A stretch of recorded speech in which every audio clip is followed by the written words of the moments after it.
brand new video. Today I'm gonna be watching his story, and we're gonna be watching his most popular one. My daughter came. My Start twin brother Chris and I. wait, My daughter. starting with he got My taped. twin brother Chris and I were 9 when we learned Morse code. We tapped messages on. What? How are you 9 and then you learned Morse code? That's hard, huh? I never learned Morse code. Yeah, but that's crazy, guys, right? Under the dinner table when Mom told us to stop talking and tapped through the wall between our bedrooms every night. When Chris got into a car accident and the doctor said he'd never wake up, I pulled up a chair next to his bed, took his hand, and tapped. Are you there? Nothing. But I came back the next afternoon and tapped again. Like, you know how crazy it is to, like, someone really, like, won't wake up and then you try Morse code. That's just crazy, guys. Before I left, I always said the same thing. See you tomorrow, Chris. A week later, Chris's fingers twitched against mine, and I almost fell out of my chair. I grabbed a nurse, and she barely looked up. They're reflexes. It doesn't mean anything. I bought a notebook the next day and started writing Wait, so you're telling me he moved and then that reflexes and it doesn't count? Nah, that's just crazy. down every single one. 4 months in, Mom watched me scribbling and said, "How long are you gonna keep doing this? Until he taps back." He's not gonna tap back. Like, Mom, are you crazy? That it's not work. So and you're not trusting the process. So I don't know what to say, but let's continue watching. You're talking to a corpse. Dad lasted a few more months before he pulled me into the hallway. We need to talk about donating your brother's organ. Wait, who? You really gonna? It's weird that that's this whole time. He just shows up. That's crazy. His fingers move every time I hold his hand, Dad. The nurses said those are reflexes. Stop getting your hopes up, son. I don't care what the nurses say. You're not donating my brother's organs. Do you think that work? Comment that down below. Will it work or not? But a week later, my parents called to have Chris transferred to a long-term facility to die and scheduled a meeting to sign the papers. The afternoon before the meeting, I tapped into his palm like always, but this time, something tapped back. Short, short, short. Long, long, long. Short, short, short. SOS. No. You know, crazy. SOS is maybe like SOS is like the most basic Morse code, I think. I don't know anything, but that's the most one I heard about. SOS. I grabbed his hand. "Chris, if that's you, squeeze once." He squeezed so hard my knuckles cracked. I stormed into the meeting room and told them my brother just responded to me. The caseworker said, "This is very common with families who aren't ready to let go." No, that is actually crazy. Like, I think they just want him to die. The nurses and the people who are working with it. That's just crazy. My parents nodded. I grabbed the transfer papers off the table. "You're not signing anything until you come see for yourself." I walked them to Chris's bed and grabbed his hand. "Ask him anything." The caseworker asked what year it was. Chris squeezed out the answer. Count to 5. 5 perfect squeezes. His mother's name, tapped out letter by letter. By the 10th question, she said, "He's still alive. We can't move him." Weeks later, I asked Chris what kept him fighting when everyone gave up. Heard Mom call me a corpse. Heard Dad say donate my organ. Like, that's crazy. If someone's like, they got a wake up, and then you can just talk to them with Morse code. That's just crazy. Like, imagine learning Morse code. That would be crazy.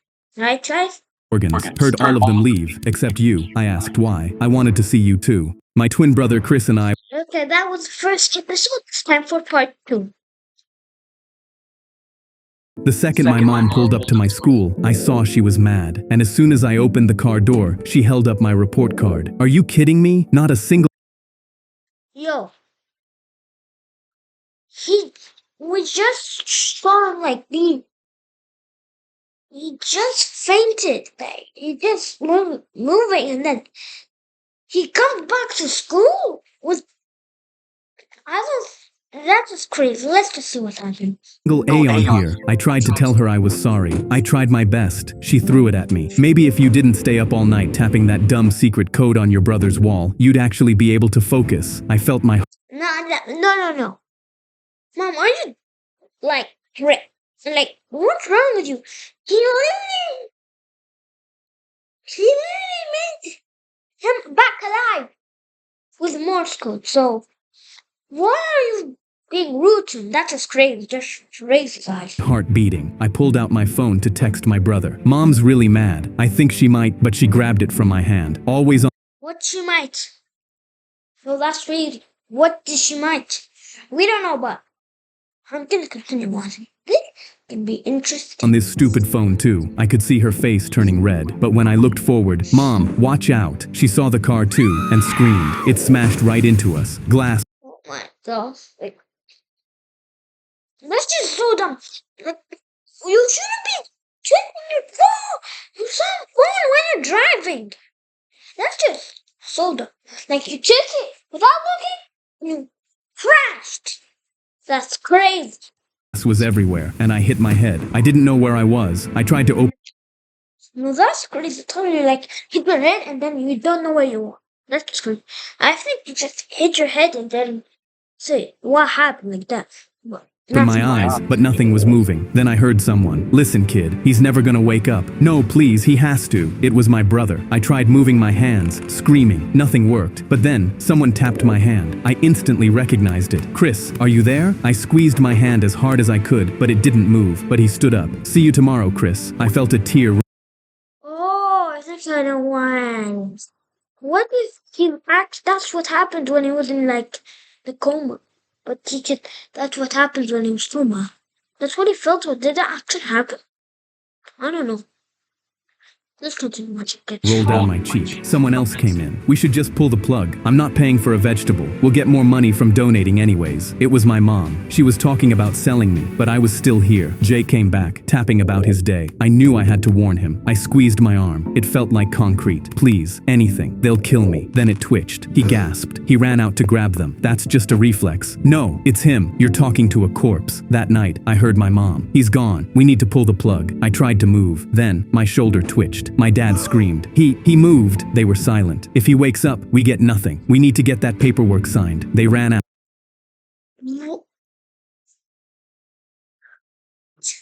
Wait. So are you telling me when they hit the crash, she meant to do it by purpose? Oh my. Help parents in the comments. Yo, that crazy. Like, imagine your kid is like sick, like he find out, and you want him not, you want to put him in the grade just for money. No, help parents in the comments. Let's continue watching this, but that's crazy. And I knew I didn't have long. I felt someone tap my hand again. Chris, please wake up. They're gonna kill you. I squeezed. I needed a miracle. Then, my fingers moved. I said the first thing I thought of. SOS. Chris, I knew it. He instantly ran out of the room. Guys, he's awake. He's awake. They rushed in. I squeezed their hands. They saw it all. I heard my mom. He's still alive. We can't move him. But I knew what she said. That night, I tapped it all out to my brother as he wrote it down. He couldn't believe it. Then, when I finally opened my eyes, they gasped. My mom hugged me. Honey, you're alive. But I didn't hug her back. The doors opened behind them, and when the cops walked in, my parents looked nervous. What's going on? Can we help you? They were pissed. They slammed them both in handcuffs, and when they looked, Jake was holding up everything I said. I could barely move my arm, but used all my strength to raise my hand, then my middle finger. The second. Oh my days. Yo, I thought this was family friendly. Damn. That's crazy. It's not family friendly here. But anyways, no. But you know, I'm mostly shocked though. What the parents just did. Okay. So, I don't know. I don't have an editor. I can't even turn that out. So, please make sure you sit back. Okay. Okay. Next one. 37 million views. This one should be good. My daughter came home crying with an F because her teacher doesn't know what color blood is. The first time I realized something was wrong, Riley came home from school holding out her arm. Look, Dad, you can see the blue blood in my veins right here. She traced the blue lines under her skin with her finger. That's not blue. Yo, it's usually green. It's for me, it's green. Is it blue or green? I don't know. I put down my coffee and looked at her. Actually, sweetheart, that's not true. Blood is always red because of hemoglobin. It's just darker red in your veins. Her face scrunched up. But Mrs. Miller showed us a whole PowerPoint about it. She even had diagrams from a science book. The next morning, I packed my work scrubs in my bag. I'm an ER nurse at Mercy General, and I was working the afternoon shift anyway. I sent Mrs. Miller an email asking if I could do a quick presentation about blood for career day that afternoon. She loved the idea. When I arrived, Mrs. Miller introduced me as Riley's dad who works at the hospital. 28 kids stared up at me from their desks. I heard you guys learned that blood is blue inside your body, I said. The entire class nodded enthusiastically. Mrs. Miller beamed from her desk in the corner. I pulled out a blood collection tube from my pocket and held it up. This is what we use to draw blood at the hospital. Notice something. The tube creates a vacuum. No oxygen inside at all. I paused. When we draw blood with these, it never touches oxygen until we pop the cap off. I showed them photos on my phone of sealed blood tubes. See? Still red. Mrs. Miller's smile started fading. She shifted in her chair and cleared her throat. A boy raised his hand and pointed to their science textbook. Yo, can I tell you something? From the beginning, why would the little girl believe her teacher when her dad is literally a doctor? So that's what I'm mostly shocked of right now. Book, but our textbook says it's blue. I picked up the book and checked the publication date, 1998. Medicine updates pretty fast. We used to think lots of things that turned out to be wrong. Mrs. Miller suddenly stood up from her desk, her hands gripping the edge. 1998? Bro, that's crazy. But, no, I believe it. That many things update. Technology is just crazy these days. Well, thank you for that interesting presentation, Mr. Johnson, but we need to move on to math now. I nodded and started packing when a girl in the back raised her hand. So our textbook is wrong? The class erupted in whispers. Mrs. Miller's jaw clenched. Wait, yeah, is it wrong? Did it used to be right, or is it true? We don't know. So let's just continue. And her voice got tight. The curriculum says, actually, I interrupted, pulling up the state science standards on my phone. I walked over and turned my phone toward her. The current curriculum specifically mentions this myth as something to correct. She stared at the screen and her eyes narrowed. Her mouth pressed into a thin line and her nostrils flared. Can I speak with you in the hallway? The kids watched as we walked out and the door closed behind us. Do you have any idea how hard it is when parents undermine my authority? Her face was red and her voice was sharp. Now they'll question everything I say. I kept my voice calm. Isn't that exactly what we want them to do? Question things and learn critical thinking? She crossed her arms tightly. I've been teaching for 22 years. I'm not changing my whole curriculum because some nurse thinks he knows better than our textbooks. The next day, Wait. Oh my god. Really? He's at 2026! Nurse or doctor, whatever you say. And you don't believe him! And he makes people safe. Well, no, I think that's shocking. That's crazy. I'll teach you in the comments. I found out Mrs. Miller gave the class a pop quiz. Riley came home crying, her face red and puffy. Her hands were shaking as she handed me a paper with a big red F on it. I took a deep breath and felt my jaw tighten as I looked at the question. What color is blood inside the body? Riley had written red, and Mrs. Miller had marked it wrong. I requested a meeting with Principal Davis and brought printouts of medical textbooks, the state science standards, and Riley's quiz. The principal called in Mrs. Miller and asked her directly, is blood blue inside the body? After a long pause, Mrs. Miller said, it's what the children understand better. I leaned forward in my chair. My daughter is crying every morning before school because she's afraid of getting Fs for writing down the truth. The next day, the school replaced their science books. Now whenever Riley learns something new at school, she comes home and asks me, Dad, is this actually true or is it just a Mrs. Miller truth? My daughter came home. Yo, that was a crazy shot. Let's go to the next shoot. The flight attendant slipped me a napkin that said, the pilot isn't who he says he is. Meet me in the back to talk. Wait, did it like the pilot agency, they want to save him, or like she wants to raise him up? Let's see. I knew she chose to tell me because of the military dog tags around my neck. I folded the napkin. Wait, that's actually a thing. I never seen it. I don't live where you think that. So let's just continue. And slid it into my pocket. And that's when the captain's voice came over the intercom. Good morning, folks. This is Captain Hopkins, expecting smooth skies to Chicago, but some. Hey, yo, like, who says that in the Big 2026? Nobody says we expect smooth skies in 2020 to Chicago. Like, that's just great. I never thought that was real. I thought we just like, hello, passengers, we are taking off for land off, and then they say the instructions, like that.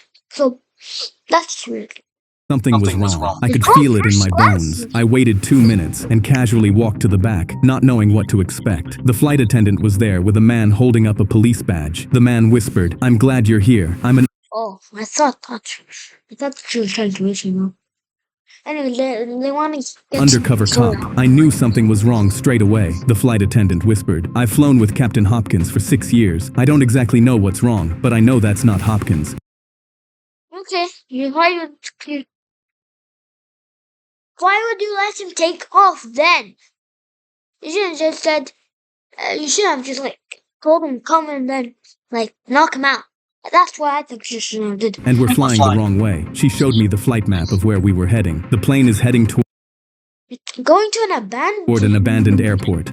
Yo, that's crazy. Going to an abandoned airport. That's just crazy. I leaned over the map. know. My body was pumping with adrenaline because it was the perfect place to crash a plane. There's an empty space above the pilot's room. I can climb up and listen to what the pilot and co-pilot are planning through the ceiling. Take my number. If you can tell there's something fishy going on, text me one word. Now. That's the How do you text someone when there's no internet? No, maybe this is. I'm picturing the flight right now. signal to move. And to distract everyone while I climbed above the ceiling, the flight attendant made an announcement on the speakers to tell everyone to keep their seatbelts on. Through the cracks, I could hear 2 men in the pilot's room talking. 15 years ago today, our brother died because of Captain Hopkins. Now we get to crash his plane with him tied up on it while we impersonate him. I texted the undercover cop. Now, the cart slammed into the pilot's room door, and the cop kicked it open. I dropped through the ceiling and tackled the fake pilot out of his seat. The cop pinned the co-pilot What are you doing? Nobody's flying the plane. It's gonna crash in it. Look right now. That's crazy, crazy, crazy. Crazy. to the floor. The flight attendant grabbed the radio. "Mayday, our pilot is gone. We need help landing right now." She looked at me. "Find Hopkins, the actual pilot. He has to be on this plane somewhere." I sprinted to the back of the plane, checking every door. I yanked open Right now, the plane is supposed to be crashing. I don't know how still. the Still closet not next to the bathrooms, and Captain Hopkins was inside with his hands tied and tape across his mouth. I ripped the tape off. "Get me to the controls." He ran to the front and dropped into the pilot's chair. He grabbed the wheel. "Tower, this is the real Captain Hopkins. I'm landing this plane." When we finally landed, the cops dragged the brothers off in handcuffs. The flight That's what they deserve. attendant came up to me in the aisle. I pulled the napkin out of my pocket and held it up. "You Ooh, are they gonna riff up? saved 200 lives with this." She smiled and took it back. The flight attendant I thought they were moving. Okay, it's gonna be the last shot we're gonna watch. So, let's see. Every time we heard a knock on the front door, my dad would yell, "Stealth mode," and we had 30 seconds to kill every light in the house. My brother and I would race through the room. Stealth mode. I feel like there could be a better name than stealth mode. Let me continue. Flipping switches, yanking cords, shutting off the TV mid-show, while some guy outside banged on the front door yelling, "I know you're in there, buddy." Dad timed us. Once everything was dark, no talking, no moving, no looking out the windows. We'd sit there until Dad did his Is it me or does the dog look like a ghost? Really? It's so dark he looks like a ghost. And that person he also looks like a ghost. owl hoot, which meant all clear. Sometimes 5 minutes, sometimes almost an hour. Afterwards, he'd high-five us and go, "Real ninjas couldn't do better." Why don't you just knock him out over? That one why just really does punch him over. Hey, why did you say that he's right there? He's right there! He's right there! He told us stealth mode was top secret. Never tell your teachers, your friends, nobody. Other people wouldn't understand. For years, I believed him. When I was 8, I asked Dad why we had to hide so much. He said some annoying guy kept bothering our family, and stealth mode was how we dealt with him. I felt proud we had a secret skill that could outsmart bad guys. By the time I was 10, I heard the voice outside yell something about a bet and $20. I tugged Dad's sleeve and whispered, "Is the bad guy trying to steal our money?" Dad shushed me so hard I flinched. When I was 12, I broke the window rule, peeked through the blinds, and saw a completely normal guy in a polo shirt standing on the porch rubbing his forehead. He didn't look like a criminal. He looked Like how are you just like so dark and now you're like this? That's crazy. Like someone's tired uncle. At 13, I told Dad I was just going to open the door and tell the guy to leave us alone. The color left his face. You absolutely cannot do that. That was the first time stealth mode didn't feel like a game. By 15 or 16, it barely happened anymore. But when it did, Dad would peek through the blinds looking guilty. Mom just shook her head from the couch and muttered something under her breath. I was 17 and home alone when I heard it. I know you're in there. It's been 12 years, man. I opened the front door. The guy nearly fell backwards. Normal-looking dude, middle-aged, holding a crumpled piece of paper. Oh, hi. Is your dad home? I'm his old college roommate. He held up the paper. Your old man bet me $20 Michael Jordan wouldn't win his 6th ring. That was 1998. I've been knocking on this door ever since. He handed me the IOU, both their signatures, right there at the bottom. I left it on the kitchen table. Mom saw it first and laughed so hard she had to hold the counter. Dad picked it up, read it, put it back down, and the first thing out of his mouth was, "So now he knows someone's home." Then he turned off the kitchen light and got under the table. We were never in danger. My dad just lost a bet because of the greatest of all time. Every time I'm pretty sure he said Michael Jordan, right? Did he say Michael Jordan? He did. I'm pretty sure he said Michael Jordan. Why did you show LeBron James? Anyways, that's gonna be the end of the video. And if you like the video, make sure to like, and subscribe. See ya later, alligator.